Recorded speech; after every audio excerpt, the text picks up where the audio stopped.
For those of you who have listened to the Gritty Bowman for a long time, you know that the show is about hunting, mostly about bow hunting, outdoors conservation. We also talk about life, and we talk about living well. We talk about business, entrepreneurship, ethics, morals.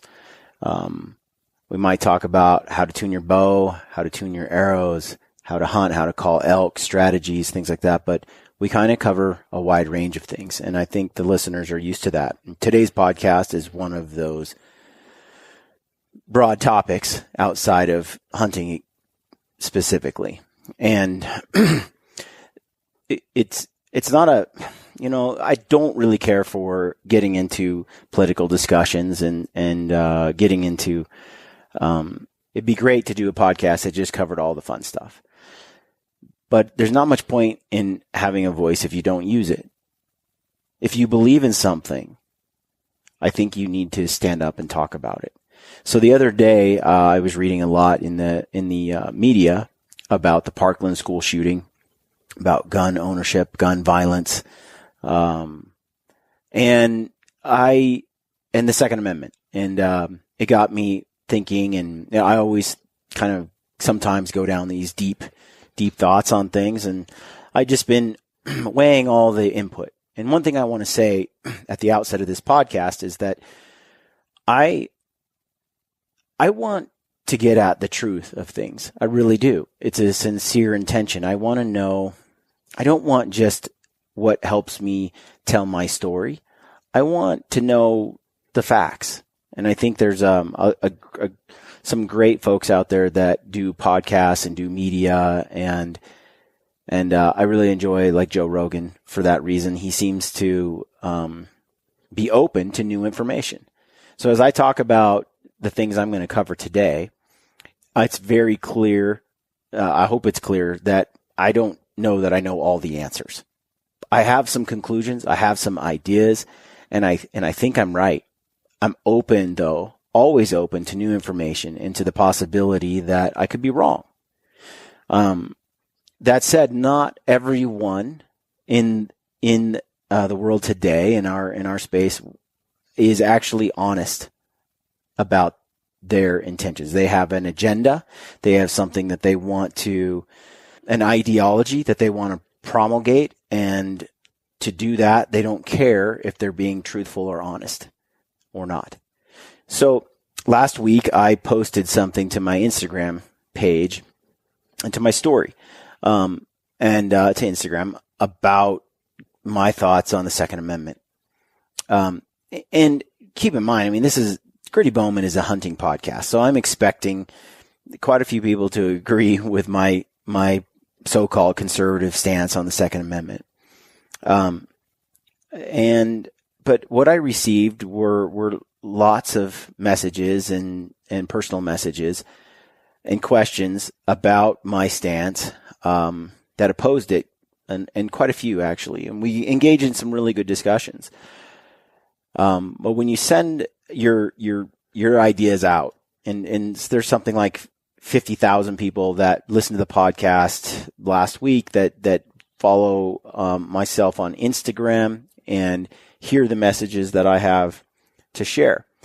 And when you throw it out to that many people, you're going to get a lot of varying responses. And so I received responses on this topic that were really varied and diverse, and I wanted to address them. I tried to address them in PMs, and it got to the point where, or DMs, or whatever you want to call it, where I was responding in emails and direct messages, but it just got to be where there's too many questions to field and too much to write down in an individual message. So I decided to just throw it out there on a podcast format and then just let it hang, let it be there for what it is.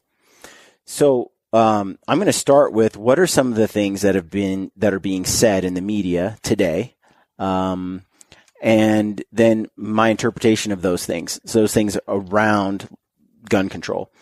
And I think there's a lot of false information. You're hearing in the media that, and this is a common theme, people emailed me or DM me, messaged me and said things like, are these stats accurate? Or I thought there was a school shooting like every week in the United States, or I have a higher likelihood of my child being killed by a gun in a school than in a car accident and things like this. So there's a lot of information out there, and the question is what's real and what's not. And so I want to read some of the statements that are being made by the media. And there's a particular article that I want to go over first, and it says, this article is a piece from the Chicago Tribune titled, "This is How Common School Shootings Are in America." So far this year, there have been at least 7 school shootings in the United States. That's more than 1 a week. More school shootings than many countries have ever had. Last month, for example, a 15-year-old killed 2 of his peers at his high school in Kentucky. This is not an anomaly. The United States is suffering from a gun violence epidemic, one that has been spilling into schools. Since 2000, there have been more than 188 shootings at schools and universities. More than 200 students have been killed since 1999. At least 200 more have been injured. But one statistic truly points out how unusual this problem is. A couple of years ago, the Academy for Critical Incident Analysis collected data on school violence around the world. They took a broad look at incidents where someone was killed or a murder was attempted and charted everyone that had 2 or more victims. Okay. Between 2000 and 2010, there is a recorded 57 incidents in 36 countries. Half of those incidents, 28, occurred in the United States. And the article says, that's right. In U.S. schools, there was as much violence as schools in Australia, Belgium, Canada, Denmark, England, Finland, France, and Germany. So, I don't consider those countries absolutely horrible. In fact, in many times they're touted as much safer than the United States. So I'm not sure what the article is trying to say exactly, but it goes on to say there is evidence too that school violence is declining in other places, like in Europe. But of course, the United States is not the only country struggling with school violence, but it's the only country where there are so many guns and where violence against students, children mostly, is almost routine. So I feel like the article very much contradicted itself, saying that it's fairly equivalent to these other, well-off countries. But the statement is that it's a gun violence epidemic that we're suffering in the United States, although the other countries all have mass shootings as well. But nevertheless, it says it's a gun violence epidemic, and that 200 have been killed since 1999. Okay. One thing I wanted to point out, and later this article does, is what does that mean? 200 students, 200 kids have been killed since 1999. Now, this is an article that's titled, "This is How Common Shootings Are in America." And they basically use the word as gun violence epidemic, and they use the word, it's routine. So the question is what does that mean? And what is routine? And what is this article? I mean, it's saying basically that your kid's probably going to die next week in school. Okay. Now, here's another article, which I was grateful for to see in the media. It was the Washington Post. And it says, it contradicts that article. And it says, school shootings are extraordinarily rare. Why is fear of them driving policy? So it says, in this article, it says, the Education Department reports that roughly 50 million children attend public schools for roughly 180 days per year. Since Columbine, approximately 200 public school students have been shot to death while school was in session. Okay. Correlates with the other article we just read about gun violence epidemic and it being routine. Okay. So same numbers, 200 kids, but there's roughly 50 million kids enrolled in school. Okay. And that's an important number. That means, so it goes through, these numbers include the Parkland, massacre that occurred recently, and everything else. And it says that, so that those 200 kids that have died since the Columbine incident, it says that that means that the statistical likelihood of any given public school student being killed by a gun in a school on any given day since 1999 was roughly 1 in 614 million. And since the 1990s, shootings at schools have been getting less common. Now, I've read a lot of articles about how shootings in schools are on the rise and they just keep climbing and climbing and climbing. But there have been some independent studies that have gone on that have been vetted, like Ben Shapiro spoke about them the other day. School shootings have been getting less common, actually, since 1990s. But regardless, the number is still minuscule. At the end of the day, when I posted that statistic, 1 in 614 million, and that there were 200 kids that have been killed since 1999, the question is 200 out of how many? Because 200 by itself, it's a horrible thing to have children or anyone be killed. Okay?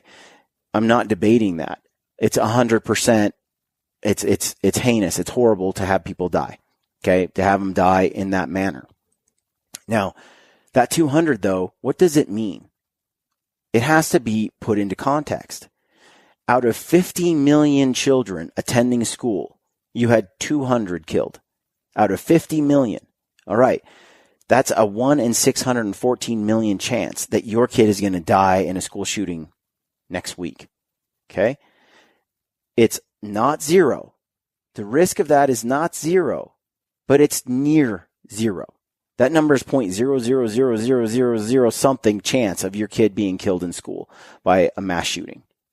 So when people develop a hysteria around this and they say that it's routine and that it's an epidemic and it's a gun violence epidemic and we have to stop these mass shootings, I have to ask the question, how much risk do you want to eliminate in the world we live in? What is the goal? Because if you want it lower than 0.0000, if you want it lower than 1 in 614 million, it's going to be really tough to drive that number down. It's just common sense. And so I had a lot of people write in and say, so we should just do nothing? So we should just ignore it? Or they said something like, well, 200 dead kids is 200 too many. Well, that's a noble thought. That's great. And I applaud that thought. It's also extremely naive. We don't live in a world where everybody is good and virtuous and makes good decisions and will do the right thing. We live in a world where there are evil people and there are natural disasters. You cannot guard against everything. You cannot eliminate all risk in life. And people who strive to make everything a quality of outcome fair, where everybody gets a trophy or where nothing bad can happen to you, those people scare me. Because those are ideologues. Those are people who have ideas that at some point govern them to the point where they will almost do anything and justify any behavior in order to perpetuate or promulgate their idea of a utopian society where nobody gets hurt and everybody's good. In many countries across the world in the 20th century, what did we have to do? People like Mao went around and basically just murdered millions of people who he thought wouldn't cooperate in the utopia. If we just get rid of all the people that suck, then we'll have a utopian planet. Not realizing that that individual is a horrible human being and that you cannot guard against all risk. So this article in the Washington Post goes on to say the chance of a child being shot and killed in a public school is extraordinarily low. Not zero. No risk is. But it's far, far lower than people assume, especially in the glare of heart-wrenching news coverage after an event like Parkland. And it's far lower than almost any other mortality risk factor that kids face, including traveling to and from school, catching a potentially deadly disease while in school, or suffering a life-threatening injury playing in interscholastic sports. Your kid is more likely to die from all those things than from a gun. But that's not what the media tells us. That's not what the media keeps saying. There's another article that I found absolutely reprehensible in the Business Insider. And they came out with this article and it says, and here's another example of just an agenda-driven piece of content that is absolutely false, full of lies and misleading information. How likely is gun violence to kill the average American? The Business Insider article is titled that. It says, the odds may surprise you. It says below is the lifetime odds of dying from gun violence. And how does it stack up to many other causes of death? And in this, it says that basically that you have a 1 in 315 chance of lifetime chance of dying from an assault by a gun, or a 1 in 11,000 chance of being killed in a mass shooting. So, I don't know how those numbers come to be. They talk about that's about 56% more likely than the lifetime risk of dying while riding inside a car, truck, or a van. Now, the mental masturbation that someone has to go through to come up with the statistics like this is pretty overwhelming. Yet people read this and they go, oh my gosh, I have 1 in 11,000 chance of being shot in a mass shooting. Well, instead of, like we just established, 1 in 614 million, which I can do the math for that. I can't do the math for this. There's some kind of lifetime loophole thing that they're able to mess with the statistics on. So it says these measures suggest Americans are more likely to die from gun violence than the combined risks of drowning, fire, smoke, stabbing, choking on food, airplane crashes, animal attacks, and natural disasters. It's absolute rubbish. Like, how in the hell does the author come up with this number? It doesn't take a genius to do the math that with 50 million kids in school, 180 days a year since 1999, 200 killed, that's not 1 in 11,000 chance of dying from a mass shooting. The numbers just don't work. So this article is misleading on so many levels. And if we just put mass shootings aside and we just look at gun violence in the United States, how many people are killed in gun violence? You know, I was listening to the news the other day, and one person was bringing up the fact that they said, look, something like 34,000 people die each year in the United States from gun violence. Now, what they conveniently leave out, and these are verified statistics, what they conveniently leave out from that number is that something like 64%, nearly 64% of that number is actually suicides. And the reality there is that in the case of a suicide, you can replace that with any other kind of method for killing yourself. Those aren't situations where people are going out and committing violence on others. So if you subtract that, you're looking at 11,000, roughly 10 to 11,000 people killed annually by in a homicide with a firearm. Again, what's that mean? What's the context there? Now, if you take that 11,000, you have to say, okay, there's 11,000 deaths in the United States per year with a gun. And someone will say that's 11,000 too many. Like the person on the debate the other day I was listening to said 34,000 because they were using the suicide number as well in that metric. 34,000 people dead is too many. That's just too many. It's just 34,000 too many. Again, I say that's a noble thought, but I don't believe that it's realistic. And don't get me wrong, I'm not suggesting that we do nothing. We should always be improving as human beings and as a society. I firmly believe that. And I firmly believe that we should all strive to reduce suffering in the world. That's a noble cause. It's something that we should all work on. And I believe there are things that we can do to help with that. But the idea that out of a population of 325 million people in the United States, that we have a gun violence epidemic because 11,000 of those people are killed by a gun is utter nonsense. Utter nonsense. Again, you're going back to the idea with over 300 million guns in the United States. You're talking about 11,000 people killed. Those statistics, when you look at the odds of being killed by a firearm in the United States, again, it's minute. It's minuscule. And so, do we have a gun violence epidemic? Is there this massive problem? Now, I agree that nobody wants to see something like the Parkland school shooting, and that we should do things to ensure against that sort of thing happening. And there are measures I think that could be taken. But to say that there's a gun violence epidemic, I think, is a complete lie, and it's misleading, and it's fear mongering. It's basically trying to intimidate people or scare people into giving up rights, and that's what I want to get into next. Okay, we've just discussed some facts on actual statistics on your likelihood of being killed by a gun in the United States, nationwide. So the other comments that I got, because I mentioned that the purpose of this Second Amendment, the right to bear arms, the right to self-preservation, that is not just the right to self-defense at your home. If someone tries to break in and kill you, that you have the right to defend yourself, but it's also the right to form a militia, or the right to fight against a tyrannical government, the government coming in and exercising tyranny against you. And so that right to own a gun and to protect yourself it goes beyond just protecting you at your home. And when I mentioned this, that it's not the right to go hunting, because I got a lot of messages from people that said we should just ban semi-autos. We should just ban semi-auto rifles because I don't need one to hunt. I don't use one to hunt. So why do I need it? The Second Amendment isn't about hunting.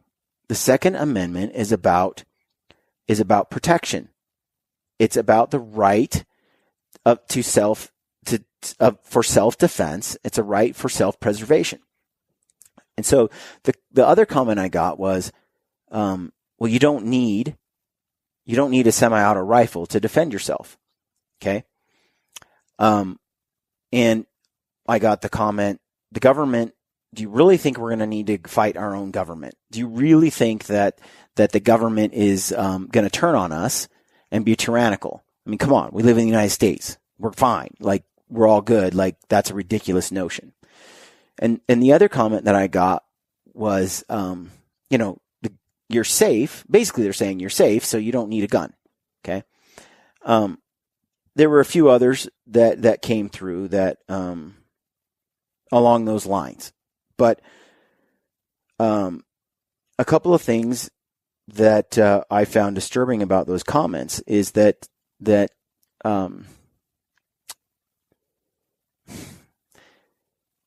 if you think that our government wouldn't be tyrannical and wouldn't turn on its people, I don't think you understand history well enough, or you haven't studied it enough, and you also don't understand human behavior.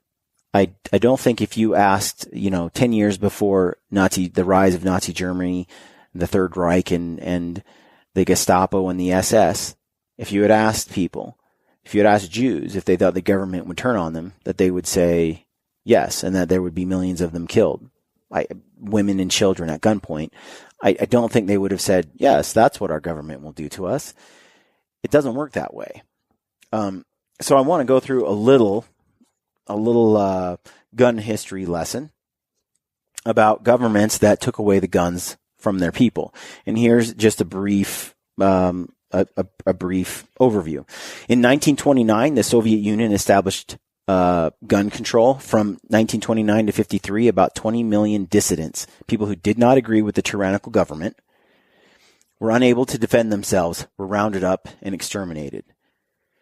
This doesn't include the 30 million Uncle Joe starved to death in the Ukraine. In 1911, Turkey established gun control. From 1915 to 17, 1.5 million Armenians unable to defend themselves were rounded up and exterminated. Germany established gun control in 1938, and from 1939 to 45, leaving a populace unable to defend itself against the Gestapo and the SS. Hundreds of thousands died as a result. China established gun control in 1935. From 1948 to 1952, 20 million political dissidents unable to defend themselves were rounded up and exterminated. Guatemala established gun control in 1964. From 64 to 81, 100,000 Mayan Indians unable to defend themselves were rounded up and exterminated. Uganda established gun control in 1970. From 71 to 79, 300,000 Christians unable to defend themselves were rounded up and exterminated. The total dead are said to be 2 to 3 million. Cambodia established gun control in 1956. From 1975 to 77, 1 to 2 million educated people, unable to defend themselves, were rounded up and exterminated. Defenseless people are rounded up and exterminated in the 20th century as a result of gun confiscation is 56 million at a bare minimum. Gun owners in Australia were forced by new law to surrender 640,000 personal firearms to be destroyed by their government, a program costing taxpayers more than $500 million. The first year results, it was horrible. Like, everything went up. Crime went up. Assaults went up. Robberies went up. While the figures over the previous 25 years showed a steady decrease in armed robbery with firearms, that changed drastically upward the first year after gun confiscation. Because criminals now are guaranteed that their prey is unarmed.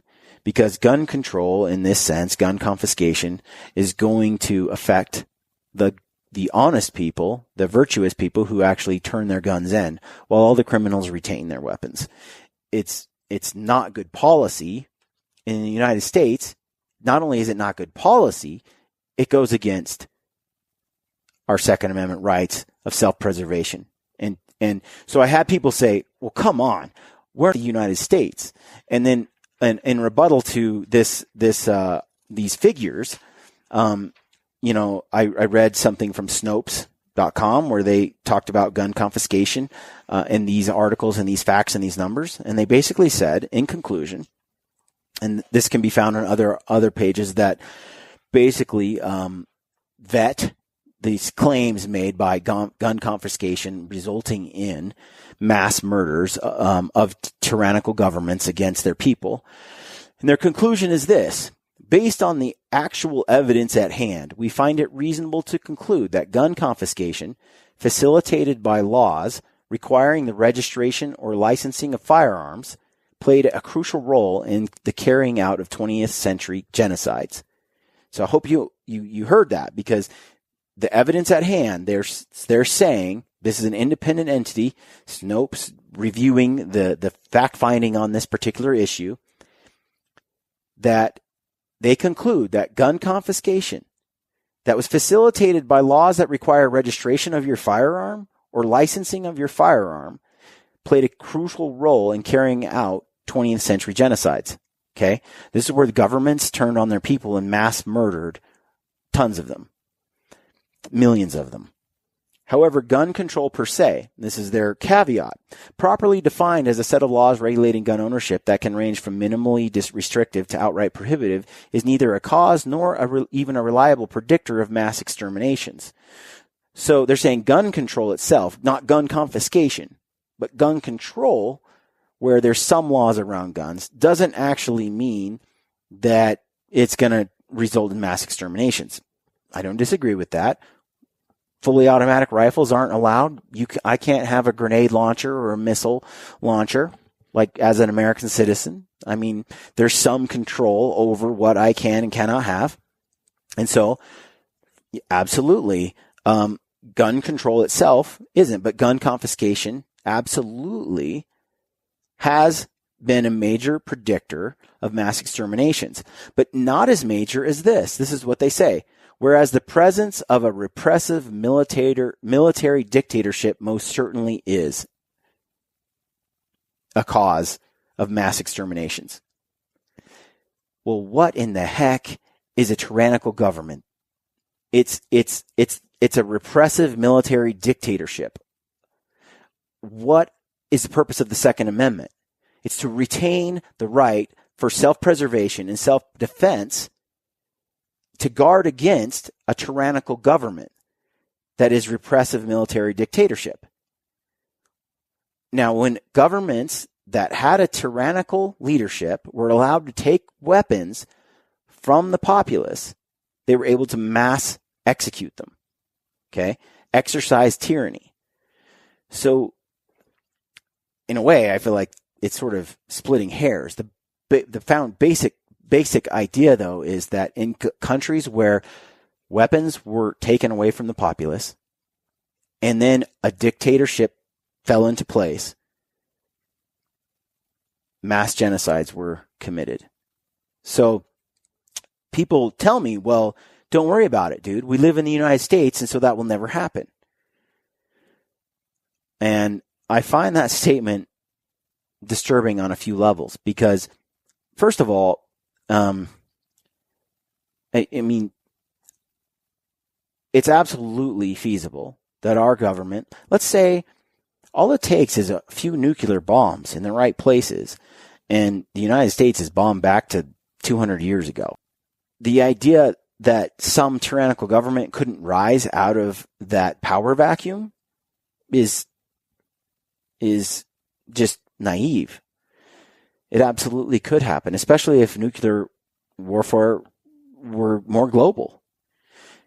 And all it takes, too, is the wrong person. Like, when Hitler took power, I think, if you read, like, The Rise and Fall of the Third Reich, which is, like, if you read it every day for, like, 3 weeks, you'll get through it. Like, if you read it all day, 24 hours a day. Like, it's a long... I've read it not a couple of times. I've read sections of it a couple of times. I've read the whole thing. It didn't happen overnight. It's a slow erosion of civil liberties that brought about Nazi Germany and the Hitler regime and the Holocaust. So the idea that we're somehow beyond that and we won't do it again when it was just a mere 70 years ago is pretty naive. 70, 80 years ago. And we see it still today across the Middle East. There are evil people that corrupt and use power to subject others to them. And that's not paranoia. It's realism. Back to the Second Amendment, the right to self-defense, the right to self-preservation. Those are two things that the Second Amendment allow us to protect ourselves, but it's also there to protect us against a tyrannical government. So those are the two things that are at play with the Second Amendment. And I had people say, well, a couple other things like, well, it won't do you any good because you're going to have an AR-15 and you're going to go against advanced military with cruise missiles and all kinds of stuff. And I'm not saying that the populace is going to win. If the government were to, and the government military were to use all its advanced technology and weaponry to subdue and to tyrannically rule over the the United States populace. But I will say this, that you have 1.5 million soldiers, people in the military, and you have something like 100 million gun owners in the United States. 1.5 million against 100 million residents with guns is going to be somewhat of a challenge for the military to subdue. I don't care who you are. They've shown that to be true in countries like Iraq and Afghanistan and in Vietnam. There are many examples of where a well-armed, better capable military has not been able to subdue a civilian populace that has weapons. And there's no reason to believe that in the United States with 100 million gun owners that they couldn't protect themselves against a tyrannical government. It would cost a lot of blood, I'm sure, and that it wouldn't end well. But the idea that the government should be able to say to me, or you should be able to say to me something like, you're safe, Brian. You don't need a semi-automatic rifle because you're safe, because the government will never do something to you, and no tyranny will be committed, so don't worry about it, give me your gun, I think is absolutely the height of folly and foolishness. You don't give up your gun because the government tells you you're safe. You keep your gun to ensure that the government doesn't enact tyranny. That's what it's for. So the Second Amendment is there. It's also there to allow you to protect your rights, not just self-preservation and self-defense, but also it's the right to protect your rights.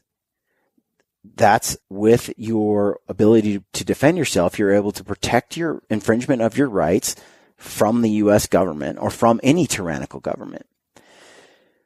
And the ownership of arms is a check on tyranny. That's what it is. The ownership of arms is a check on tyranny. So, anyway, that's all I have to say on that part of it. whether I had a few people write in that said the military would never turn on the population. And I honestly think that's probably true. Like, I think our military is made up of some of the most noble, some of the best people on the planet. I'm sure there are some bad eggs too, but the idea that, I would suspect that there would be a portion of our military that would refuse to subdue the population if a tyrannical government rose to power. There'd probably be a part of that military that would be on the government side. And so it's likely that you would end up with a war where you have a populace combined with a portion of the military that rebelled against the government, and then the government and its military fighting the people. So who knows how it pans out. The idea, though, those are just scenarios or possibilities. But the point is that we have a right to self-preservation, self-defense, and to protect against tyranny. And when I hear that there's a 1 in 614 million chance that my kid's going to die in a school shooting, or there's 11,000 people killed by firearms out of 325 million people a year, and you're asking me to give up my guns for those small numbers of bad things that happen, I think it's extremely foolish.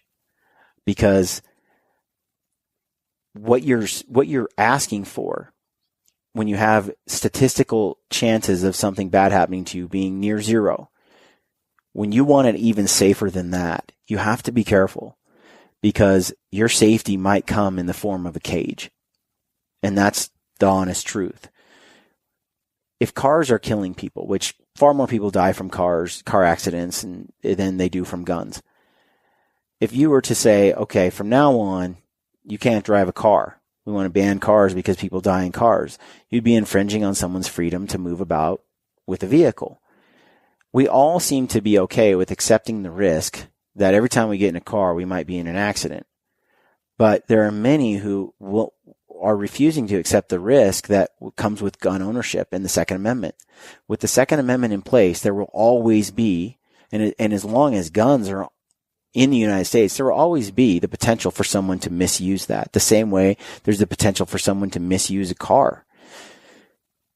I'm not willing to give up my freedom for security.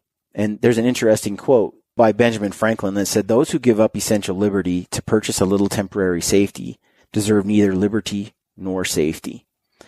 And I had a few people write in that said, well, he was talking about the T tax. I find that kind of funny, because it doesn't matter what the context was of his statement in this case. It was still people giving up essential liberty to literally purchase some temporary safety. And he said they deserve neither liberty nor safety. And later, they're written about Benjamin Franklin. He said he regarded the ability of a community to defend itself as the essential liberty, that it would be contemptible to trade it. Our founding fathers realized the importance of having an armed public. They never wanted the government to rule the people. They wanted the government to serve the people, and the people to direct the government. And the best way to ensure that is for the population to be armed. That is a deterrent. The government now is like, well, if we were to try to do something tyrannical, we have an entire population that wouldn't stand for it. And so they have to reconsider things that other countries don't. If they want to impose something because someone is in power, they can. I find it, there was an article, there was something that passed the other day that I thought hunters could appreciate. It was in village of Deerfield, Illinois, a suburb of North Chicago. They enacted a ban on assault weapons, and this is how it went down. They said that they're banning high-capacity magazines, and there's stiff penalties for those found in violation. The Deerfield Board of Trustees unanimously approved the ban during Monday night's meeting, although some community members spoke out against it. So I wondered, okay, so they enacted this ban, the village trustees, the city trustees, those that pass these laws, and they said, The new ordinance says that because assault weapons have been used in numerous mass shootings, which, let me remind you, 200 since 1999 out of 50 million students have been killed, 1 in 614 million chance of this happening. So numerous mass shootings is extremely misleading. Present unique dangers to law enforcement, okay, and are not reasonably necessary to protect an individual's right to self-defense or the preservation or efficiency of a well-regulated militia. These weapons will be banned from the village. Now, reasonably necessary to protect an individual's right to self-defense. I think that it's the government doesn't get to tell you you don't need a gun. But of course, there should be some limits on guns, and thankfully, the law talks about that. And the law states that there are arms that you need. The arms you need are okay to possess, and I think it's written. I wrote some notes here. It says Supreme Court said we can limit dangerous and unusual weapons, but not weapons in common use. So the idea that where we can regulate is we can regulate on dangerous and unusual weapons, but a semi-automatic rifle is in common use. And so there have been a few who said the founding fathers expected us to be using muskets when the British invaded us, and that's why they said that everyone can stay armed. And I liked what Ben Shapiro said about that when he said that's similar to saying Twitter is not protected by the First Amendment, freedom of speech, because the founding fathers didn't have a Twitter account. It's ridiculous. And a musket, if the intent is to protect yourself from a tyrannical government, then you're going to need a weapon that allows you to do that. And a automatic rifle makes sense. It's in common use. There's 100 million of them or something in the United States. So the idea that we should only allow muskets and primitive weapons in today's modern age defeats the entire purpose of the Second Amendment. It's just a stupid argument. And so what bothers me about this ban, though, is that these people have said that it's that these guns are not reasonably necessary to protect an individual's right to self-defense or the preservation or efficiency of a well-regulated militia. So they've determined for the population of Deerfield that they don't need the guns because they don't need them. But based on what? Based on the government saying, don't worry about it, we got you. You don't need a gun. It completely goes against everything the Second Amendment stands for, like I just covered for the last 15 minutes. It says people who violate the ban are subject to fines of between $250 and $1,000 per day. The trustees decided that prohibiting the possession, manufacture, and sale of assault weapons will increase the public sense of safety at the public schools, public venues, places of worship, and places of public accommodation located in Village Deerfield. I can tell you what's going to happen is all the people that don't want to be fined $1,000 a day, that are not criminals, will give their guns back. We'll turn them in. And then what happens to the rest of the population that decides they're of a criminal mind and that they're going to keep their guns? Now they can go about preying on the citizenry without any form of, with only relying on the government to protect them. And I like what Ben Shapiro said the other day when I was listening to one of his speeches he gave, where he mentioned this situation. He's like, you're telling me that I need to give my gun to the people. He mentioned the Parkland. He's like, there were 4 armed police officers that stood outside the school and did nothing. And the number of those who stood outside, and we know 1 for sure. There was a reported 3 others, a total of 4 who didn't go in there while the gun was going off and the person was in there killing kids.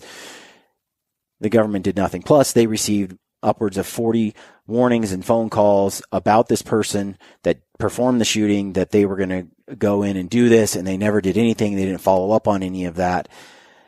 And so these are the people we're supposed to turn our guns over to and then ask them to protect us. That is the height of foolishness. It's just stupidity. You don't give your guns over to the government and you don't outsource your right to self-preservation to the government. When the founding fathers created it, and they talked about when a government is formed, and John Locke mentioned this. He said, when government is formed, you don't give up the right to protect yourself to the government. You don't go, okay, now government, you take care of me. That's not what the founding fathers were about. They're about independence. That's what the United States is based on. Independence, ownership, responsibility, individual, not government, not state. Those things were there to help the individual. But our country is founded on individuals. So, this Deerfield, Illinois, what bothered me about this even further as I read through it, it says that the trustees had their meeting and they made their vote, but 20 people spoke during public remarks. So the only debate they got to have before the city officials made the decision was they had some public remarks. 14 people were in opposition to the ban, and 6 were in support. And the city passed the law anyway.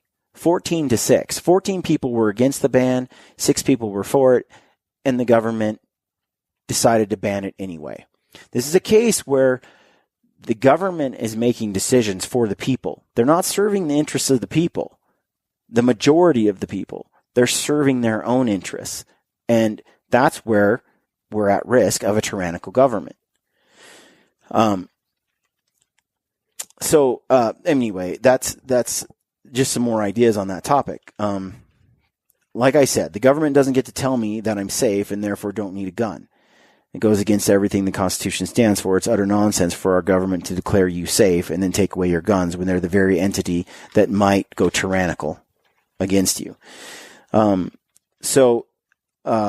thing I wanted to touch on is it's folly to trade civil liberties for increased safety. Because the truth is, our civil liberties are the very things that ensure our safety. Freedom of speech, freedom of religion, the right to bear arms, right to privacy, all of those civil liberties are what help ensure our safety. And the idea that you can trade in privacy, that you can trade in your freedom of speech, you can trade in your right to bear arms, and the government will then protect you because now they know more about who's doing bad things, and now they know more about they know who has a gun and who doesn't have a gun, and like the idea that you can trade those civil liberties in for safety is foolish. And I want to say these liberties are what it means to be Americans, and to trade these away out of fear, which is what people are doing when they want to ban guns because of mass shootings. I want to say that to trade these liberties away out of fear is weak and contemptible. To trade these freedoms is to place your faith in the government rather than placing your faith in the individual. I liked what I heard Ben Shapiro say the other day, which I'm quoting Ben a lot because I think he's a smart person. And he said, armed, virtuous citizenry is the best protection that we have against tyranny. And that morality and virtue are pushed to the side in most public debate. We don't get into that. And we're told that the government can fill every gap and that the government can save us from every bad thing. But the reality is an armed, virtuous citizenry is the most dangerous thing to both tyranny and vice. The more armed, virtuous people we have in the United States, the safer our country is from both a tyrannical government and from evil people. But both need to be true. And that's where virtue and morality matter. And every person who, one thing he mentioned was every person who's done evil thinks they are a victim. And I would argue that everyone who's done a mass shooting thinks that they are a victim. That when you take ownership, extreme ownership for who you are and what you do, you don't blame other people. You're not a victim, and you take charge of your life. Anyway, so those are some of my thoughts. Perhaps one of the things I find the most disturbing about this Parkland issue and this March for Our Lives and other things in the media is that they have used this incident to say that if you care about the Second Amendment or you own a gun or you think people should own guns or have guns, that you have blood on your hands, that you kill children, that you that you condone mass shootings on a regular basis, things like that. And so they use it as a moral gauge. And anyone who's in favor of the Second Amendment's evil, and anyone who is not is or who is in favor of, owning a semi-auto rifle is evil, and anyone who doesn't is good. It's interesting because when you look at the grizzly bear ban in British Columbia, the government did a similar thing where they didn't have the people vote on the grizzly bear ban.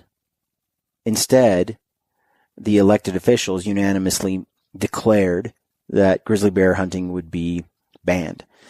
And they outright said that it's not based on science, that the harvest is sustainable, that it's not based on science, it's based on moral, what's right and wrong. And they took a stance of basically virtue signaling, where they could say, we're so much better than these people because we won't kill a grizzly bear. None of that's based on science, and none of that's based on logic. And when you get into the Second Amendment debate and whether we should ban guns or not and so on, a lot of the same things take place where there are individuals that are pushing an agenda despite the fact that the people don't want it. Furthermore, they don't take into consideration science or logic or statistics. There's this huge push against the semi-auto rifle, right? The AR-15. That's what they got obsessed with. The AR-15's got to go. But AR-15 kills something like 200 people a year, rifles or something like that, something very small, while 11,000 people a year are killed by a handgun.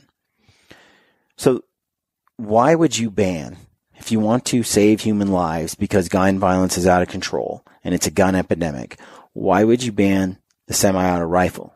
Why wouldn't you ban a handgun? Why not target the handgun? I mean, that's the one that clearly is the one that's killing everyone.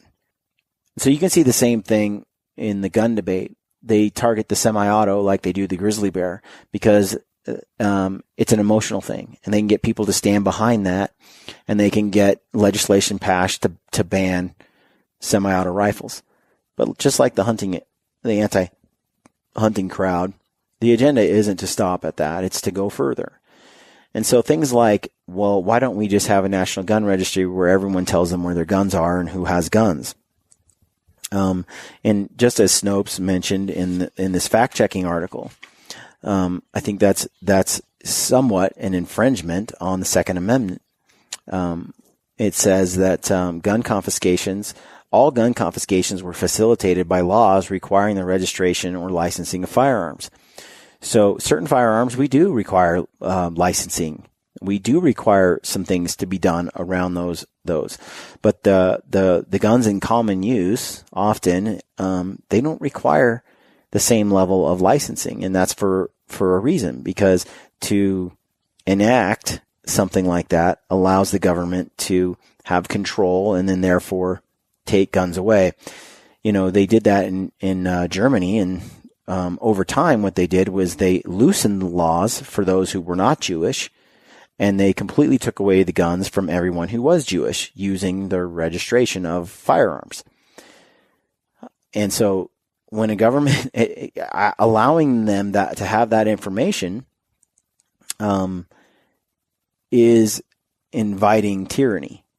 So again, it's an infringement on that Second Amendment. And the bottom line, though, the question is, at the end of the day, are you willing to trade your civil liberties in and erode the First Amendment, Second Amendment, your freedom of religion, speech, and so on? Are you willing to trade all that in for increased levels of safety? And I would say that the media hypes up in a horribly misleading way the actual real threat to you, to scare the population into giving up their freedoms. And to me, that's a scary thing. What's the agenda there? What's the agenda there of those that push that issue? Do they think they're so right? Do they think they're so right about guns should be completely illegal across the board that they would be willing to lie to you? And the answer is yes. They have an ideology. They are willing to lie to you and scare you and intimidate you to get you to give up your freedoms. I firmly believe that you're safer with civil liberties fully intact. Like I said before, the world will never be 100% safe. So be careful what you ask for. I wrote this down the other day. I said, the world will never be 100% safe. Be careful what you ask for, because you may find that your safety comes in the form of a cage. And that's the reality of it. Those kids in Parkland are complaining because there's restrictions on what they can bring to school, and they have to use a clear backpack, and it infringes on their privacy, and all these things that they're complaining about because they're encroaching on their freedoms. But they're safer. Quote unquote, they're safer now. And the idea that it's okay, you have to decide, do you want freedom or 100% safety? And then you have to really be honest with yourself and go, is 100% safety an illusion or is it real? Because you're completely outsourcing your ability to defend yourself, your ability for right to free speech and everything else, and trusting fully into a government that can't do hardly anything right. Government doesn't run anything well. So the idea that you can outsource, you can just trust the government is a foolish one. Very. So I hope this answers some of the questions of those that wrote in that had concerns. Like I said, I care about children. I have my own children. I care about those that are killed by firearms every year. And I'm not an uncaring, unfeeling, heartless human being because I believe in civil liberties. And so it's not an either or some game where either you support them or you're evil. I hope this answers questions. If you got any more comments or you have some questions you want to throw in my way, send me an email or DM me or something on Instagram, and I'd be happy to talk about it further. These are just my thoughts. Like I said in the beginning, I could be wrong. I'm always open to new information. This is how I see the Second Amendment. To be honest, I don't believe in a world where everything's 100% safe. And I'm willing to, bottom line is, I am willing to accept the risks that come with freedom of speech. I'm willing to accept the risks that come with freedom of religion, that come with the right to bear arms. I'm willing to accept the dangers that come with those things. And at the end of the day, it's my belief that we're actually safer by accepting those risks and living free than we are losing our freedom to somehow protect us against those risks. It's just the way I see the world. So, anyway, I hope that answers some questions. And please, by all means, share this with friends. Share this with those that are against guns. If you think that it might educate or inform their ideas, because I really feel that there's a lot of misinformation in the media. And even when they use the right stats, their interpretations are so flawed, and the language of gun violence epidemic and routine killings of children, it's just wrong. It's just inaccurate, and it's rhetoric used to try to push an agenda of, at the end of the day, as I saw it written, a repeal of the Second Amendment. And if it's not a repeal of the Second Amendment, a serious infringement on it. So, anyway, as far as whether or not we should do things to, what we should do as far as gun control goes, I think there are things we should do for sure. I think that the idea, though, that we're somehow going to limit those that 0.00003% of people killed by firearms, that we're going to reduce that 1 in 614 million, I think is that's going to be tough. It's going to be real tough. So be careful what you ask for. All right, folks. Thanks for listening. Thanks for tuning in. And as always, stay gritty.